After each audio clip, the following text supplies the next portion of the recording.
Pembelaan Stefanus, Kisah Para Rasul 7 ayat 1-53. Kata imam besar, "Benarkah demikian?" Jawab Stefanus, "Hai saudara-saudara dan bapak-bapak, dengarkanlah. Allah yang Maha Mulia telah menampakkan dirinya kepada bapa leluhur kita Abraham ketika ia masih di Mesopotamia sebelum ia menetap di Haran, dan berfirman kepadanya, 'Keluarlah dari negerimu dan dari sanak saudaramu, dan pergilah ke negeri yang akan kutunjukkan kepadamu.' Maka keluarlah ia dari negeri orang Kasdim, lalu menetap di Haran. Dan setelah ayahnya meninggal, Allah menyuruh dia pindah dari situ ke tanah ini, tempat kamu diam sekarang. Dan di situ Allah tidak memberikan milik pusaka kepadanya, bahkan setapak tanah pun tidak.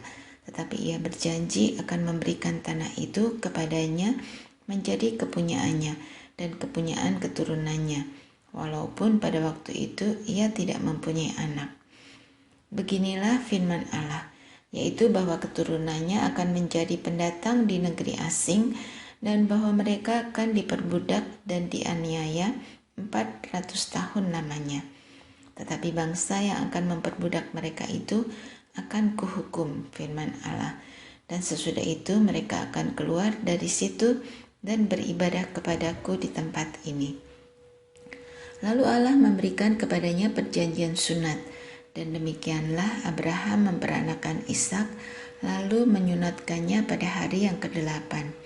Dan Ishak memperanakan Yakub, dan Yakub memperanakan ke-12 bapa leluhur kita.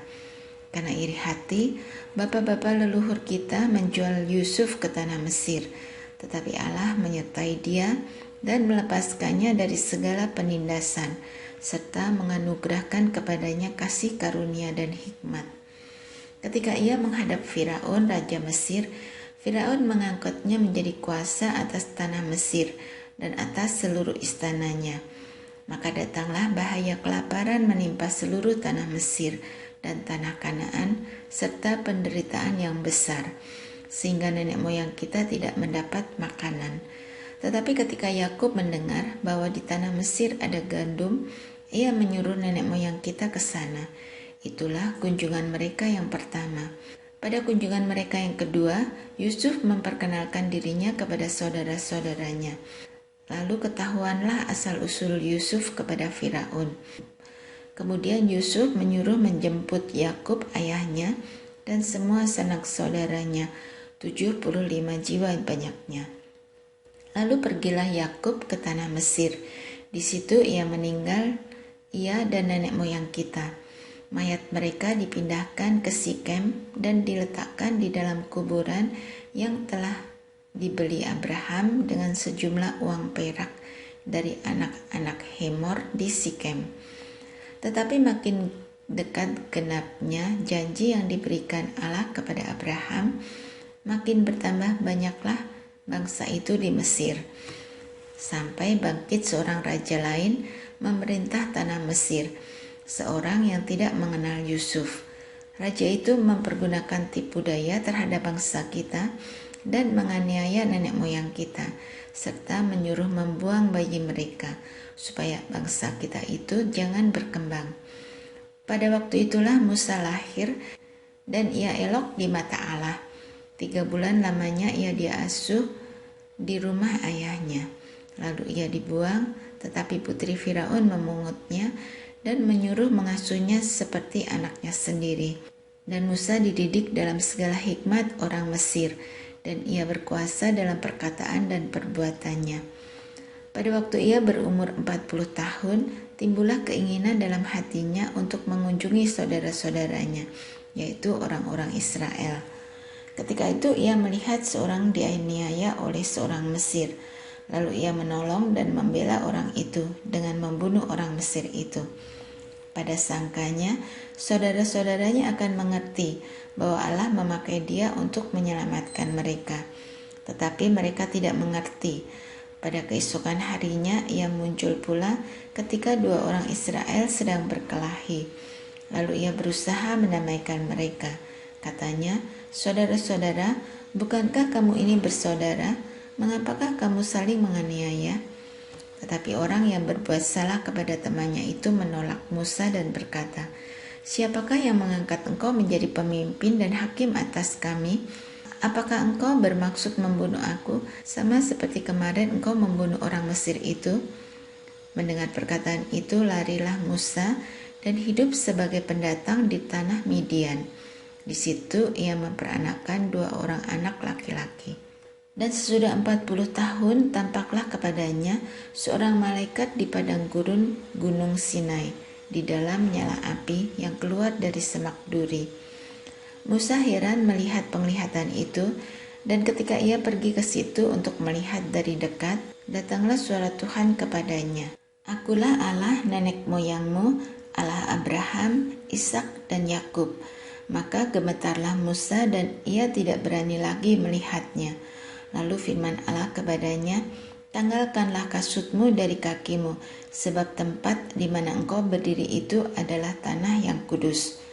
Aku telah memperhatikan dengan sungguh kesengsaraan umatku di tanah Mesir, dan aku telah mendengar keluh kesah mereka, dan aku telah turun untuk melepaskan mereka. Karena itu, marilah, engkau akan kuutus ke tanah Mesir." Musa ini yang telah mereka tolak dengan mengatakan, "Siapakah yang mengangkat engkau menjadi pemimpin dan hakim?" Musa ini juga telah diutus oleh Allah sebagai pemimpin dan penyelamat oleh malaikat yang telah menampakkan diri kepadanya di semak duri itu. Dialah yang membawa mereka keluar dengan mengadakan mujizat-mujizat dan tanda-tanda di tanah Mesir, di Laut Merah, dan di padang gurun. 40 tahun lamanya. Musa ini pula lah yang berkata kepada orang Israel, "Seorang nabi seperti aku ini akan dibangkitkan Allah bagimu dari antara saudara-saudaramu." Musa inilah yang menjadi pengantara dalam sidang jemaah di padang gurun di antara malaikat yang berfirman kepadanya di Gunung Sinai dan nenek moyang kita. Dan dialah yang menerima firman-firman yang hidup untuk menyampaikannya kepada kamu. Tetapi nenek moyang kita tidak mau taat kepadanya. Malahan mereka menolaknya. Dalam hati mereka ingin kembali ke tanah Mesir.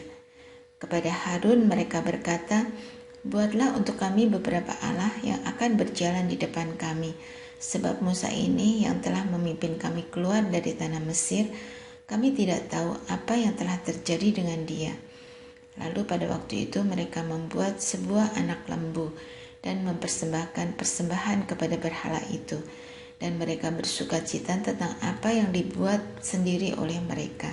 Maka berpalinglah Allah dari mereka dan membiarkan mereka beribadah kepada bala tentara langit, seperti yang tertulis dalam kitab nabi-nabi. "Apakah kamu mempersembahkan kepadaku korban sembelihan dan persembahan selama 40 tahun di padang gurun itu, hai kaum Israel? Tidak pernah. Malahan kamu mengusung kemah Molok dan bintang dewa Refan, patung-patung yang kamu buat itu untuk disembah. Maka aku akan membawa engkau ke dalam pembuangan sampai di seberang sana, Babel." Kemah kesaksian ada pada nenek moyang kita di padang gurun, seperti yang diperintahkan Allah kepada Musa untuk membuatnya, menurut contoh yang telah dilihatnya. Kemah itu yang diterima nenek moyang kita dan yang dengan pimpinan Yosua dibawa masuk ke tanah ini, yakni waktu tanah ini direbut dari bangsa-bangsa lain yang dihalau Allah dari depan nenek moyang kita. Demikianlah sampai kepada zaman Daud. Daud telah mendapat kasih karunia di hadapan Allah dan ia memohon supaya ia diperkenankan untuk mendirikan suatu tempat kediaman bagi Allah Yakub. Tetapi Salomolah yang mendirikan sebuah rumah untuk Allah. Tetapi yang Maha Tinggi tidak diam di dalam apa yang dibuat oleh tangan manusia, seperti yang dikatakan oleh Nabi, "Langit adalah tahtaku dan bumi adalah tumpuan kakiku. Rumah apakah yang akan kamu dirikan bagiku?" Demikianlah firman Tuhan. "Tempat apakah yang akan menjadi perhentianku? Bukankah tanganku sendiri yang membuat semuanya ini?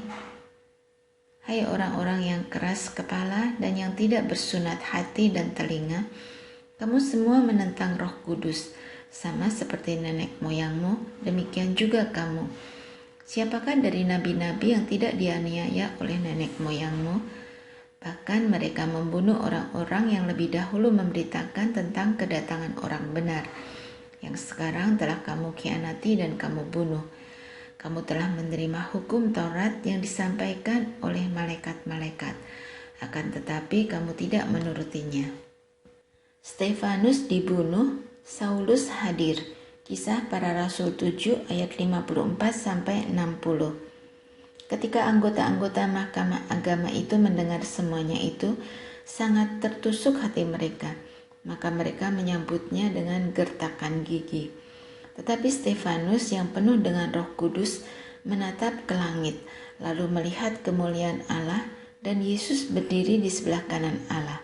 Lalu katanya, "Sungguh, aku melihat langit terbuka dan Anak Manusia berdiri di sebelah kanan Allah." Maka berteriak-teriaklah mereka dan sambil menutup telinga serentak menyerbu dia. Mereka menyeret dia keluar kota lalu melemparinya, dan saksi-saksi meletakkan jubah mereka di depan kaki seorang muda yang bernama Saulus. Sedang mereka melemparinya, Stefanus berdoa, katanya, "Ya Tuhan Yesus, terimalah rohku." Sambil berlutut ia berseru dengan suara nyaring, "Tuhan, janganlah tanggungkan dosa ini kepada mereka." Dan dengan perkataan itu meninggallah ia. Penganiayaan terhadap jemaat di Yerusalem. Kisah Para Rasul 8 ayat 1-3. Saulus juga setuju bahwa Stefanus mati dibunuh. Pada waktu itu mulailah penganiayaan yang hebat terhadap jemaat di Yerusalem. Mereka semua, kecuali rasul-rasul, tersebar ke seluruh daerah Yudea dan Samaria. Orang-orang saleh menguburkan mayat Stefanus serta meratapinya dengan sangat. Tetapi Saulus berusaha membinasakan jemaat itu, dan ia memasuki rumah demi rumah dan menyeret laki-laki dan perempuan keluar dan menyerahkan mereka untuk dimasukkan ke dalam penjara. Filipus di Samaria. Kisah Para Rasul 8 ayat 4-25. Mereka yang tersebar itu menjelajah seluruh negeri itu sambil memberitakan Injil. Dan Filipus pergi ke suatu kota di Samaria dan memberitakan Mesias kepada orang-orang di situ. Ketika orang banyak itu mendengar pemberitaan Filipus dan melihat tanda-tanda yang diadakannya, mereka semua dengan bulat hati menerima apa yang diberitakannya itu. Sebab dari banyak orang yang kerasukan roh jahat, keluarlah roh-roh itu sambil berseru dengan suara keras, dan banyak juga orang lumpuh dan orang timpang yang disembuhkan. Maka sangatlah besar sukacita dalam kota itu. Seorang yang bernama Simon telah sejak dahulu melakukan sihir di kota itu dan mentakjubkan rakyat Samaria, serta berlagak seolah-olah ia seorang yang sangat penting. Semua orang, besar kecil, mengikuti dia dan berkata, "Orang ini adalah kuasa Allah yang terkenal sebagai kuasa besar." Dan mereka mengikutinya karena sudah lama ia mentakjubkan mereka oleh perbuatan sihirnya. Tetapi sekarang mereka percaya kepada Filipus yang memberitakan Injil tentang kerajaan Allah dan tentang nama Yesus Kristus, dan mereka memberi diri mereka dibaptis, baik laki-laki maupun perempuan. Simon sendiri juga menjadi percaya, dan sesudah dibaptis, ia senantiasa bersama-sama dengan Filipus dan takjub ketika ia melihat tanda-tanda dan mujizat-mujizat besar yang terjadi. Ketika rasul-rasul di Yerusalem mendengar bahwa tanah Samaria telah menerima firman Allah, mereka mengutus Petrus dan Yohanes ke situ. Setibanya di situ, kedua rasul itu berdoa supaya orang-orang Samaria itu beroleh Roh Kudus, sebab Roh Kudus belum turun di atas seorang pun di antara mereka, karena mereka hanya dibaptis dalam nama Tuhan Yesus. Kemudian keduanya menumpangkan tangan di atas mereka, lalu mereka menerima Roh Kudus. Ketika Simon melihat bahwa pemberian Roh Kudus terjadi oleh karena rasul-rasul itu meletakkan tangannya, ia menawarkan uang kepada mereka serta berkata, "Berikanlah juga kepadaku kuasa itu, supaya jika aku menumpangkan tanganku di atas seseorang, ia boleh menerima Roh Kudus. Tetapi Petrus berkata kepadanya, "Binasalah kiranya uangmu itu bersama dengan engkau, karena engkau menyangka bahwa engkau dapat membeli karunia Allah dengan uang. Tidak ada bagian atau hakmu dalam perkara ini, sebab hatimu tidak lurus di hadapan Allah. Jadi bertobatlah dari kejahatanmu ini dan berdoalah kepada Tuhan, supaya Ia mengampuni niat hatimu ini. Sebab kulihat bahwa hatimu telah seperti empedu yang pahit dan terjerat dalam kejahatan." Jawab Simon, "Hendaklah kamu berdoa untuk aku kepada Tuhan, supaya kepadaku jangan kiranya terjadi segala apa yang telah kamu katakan itu." Setelah keduanya bersaksi dan memberitakan firman Tuhan, kembalilah mereka ke Yerusalem, dan dalam perjalanannya itu mereka memberitakan Injil dalam banyak kampung di Samaria. Sida-sida dari tanah Ethiopia. Kisah Para Rasul 8 ayat 26-40. Kemudian berkatalah seorang malaikat Tuhan kepada Filipus, katanya, "Bangunlah dan berangkatlah ke sebelah selatan, menurut jalan yang turun dari Yerusalem ke Gaza. Jalan itu jalan yang sunyi." Lalu berangkatlah Filipus. Adalah seorang Ethiopia, seorang sida-sida, pembesar dan kepala perbendaharaan Sri Kandake, ratu negeri Ethiopia, yang pergi ke Yerusalem untuk beribadah. Sekarang orang itu sedang dalam perjalanan pulang dan duduk dalam keretanya sambil membaca kitab Nabi Yesaya. Lalu kata Roh kepada Filipus, "Pergilah ke situ dan dekatilah kereta itu." Filipus segera ke situ dan mendengar sida-sida itu sedang membaca kitab Nabi Yesaya. Kata Filipus, "Mengertikah Tuhan apa yang Tuhan baca itu?" Jawabnya, "Bagaimanakah aku dapat mengerti kalau tidak ada yang membimbing aku?" Lalu ia meminta Filipus naik dan duduk di sampingnya. Nas yang dibacanya itu berbunyi sebagai berikut. "Seperti seekor domba ia dibawa ke pembantaian, dan seperti anak domba yang keluh di depan orang yang menguntik bulunya, demikianlah ia tidak membuka mulutnya. Dalam kehinaannya berlangsunglah hukumannya. Siapakah yang akan menceritakan asal-usulnya, sebab nyawanya diambil dari bumi?" Maka kata sida-sida itu kepada Filipus, "Aku bertanya kepadamu, tentang siapakah Nabi berkata demikian? Tentang dirinya sendiri atau tentang orang lain?" Maka mulailah Filipus berbicara dan bertolak dari nas itu. Ia memberitakan Injil Yesus kepadanya. Mereka melanjutkan perjalanan mereka dan tiba di suatu tempat yang ada air.